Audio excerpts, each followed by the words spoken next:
There are growing calls from parents and even some state leaders for a social media crackdown. One idea that's been floated is a complete ban for children under the age of 16 from apps like Facebook and Instagram. It's all in a bid to tackle the mental health harms that could come from children having this online presence. A package from our very own Matt Cunningham, a story from our very own Matt Cunningham, which played earlier this hour, shared the story of a mother in the Northern Territory whose daughter took her own life after being bullied. Joining me now is Assistant Minister for Indigenous Australians, Malarndirri McCarthy.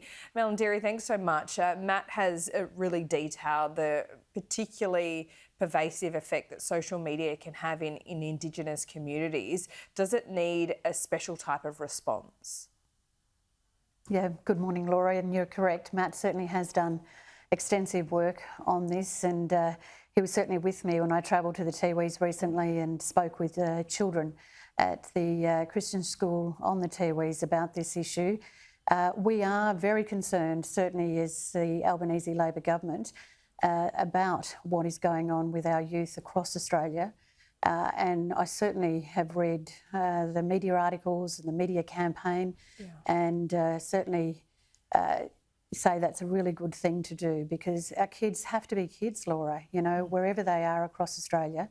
And we're seeing way too many of our children impacted in very dreadful circumstances to the point of absolute tragedy, and that should never occur. For years, Matt and we here on AIM Agenda have been bringing our viewers reports about escalating violence in places like Alice Springs, and this often includes young people. Is the use of social media and sharing of videos, almost boasting, do you think that's made things worse and harder to get under control? It certainly contributed a lot to the unrest, to what we've seen in certain communities across the Northern Territory in particular, to where people and families are fighting against one another. I've certainly seen it in my time as a politician. It'll be nearly 20 years next year when I first put my hand up to enter politics at the local level, and I've never seen anything like it, Laura, in my travels across Australia and in particular in the Northern Territory. I do believe that our youth are being extremely influenced in such a negative way, and for some young ones, especially those as young as 9, 10, 11, 12, when their minds are still being developed, it is hard for them to be able to filter the information in a way that protects them, but also protects their families. So I have real concerns, and I'm raising that very, very intimately here in the Parliament with my colleagues, but also with the Minister responsible, Minister Rowlands.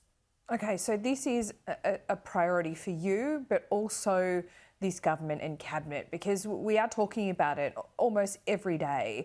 We're talking about solutions. They don't all come down to government, I understand that. But can we accept something drastic from the Albanese government when it comes to this use of social media, and soon?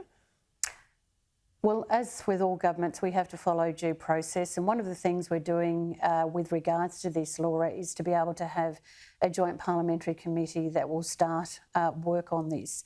I understand in the next sittings this will be put forward.